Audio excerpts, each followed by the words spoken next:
থাকে সেটা হচ্ছে ফকিরা ভাই।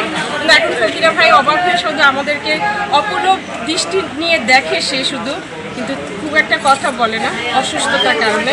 ওনার জন্য দোয়া করবেন। আসলে আপনারা ছবিতে যেরকমই দেখেন, কিন্তু আমরা তো তাদের সাথে বিগত 30টি বছর ধরে কাজ করছি, দেখছি মনের দিক দিয়ে আসলে এই মানুষগুলো খুবই ভালো। কিন্তু পর্দায় যখন কাজ করে, উপস্থাপন করে, আসলে ভিলেন করতে হয়, খলনায়ক ছাড়া তো আবার ছবি হয় না। তো যার যেটা অভিনয় করার দরকার, যাকে যেটা দেওয়ার দরকার পরিচালকরা সেটা দেয়, সেই কারণে হয়তো আপনারা ভুল বুঝেন। কিন্তু এই মানুষগুলো আসলে অসাধারণ, অনেক ভালো।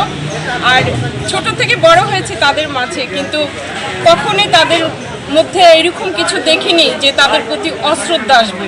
এটা জানি না আপনাদেরকে আমি কিভাবে বোঝাতে পারবো। তাদের প্রতি আমাদের অনেক ভালোবাসা, অনেক শ্রদ্ধা।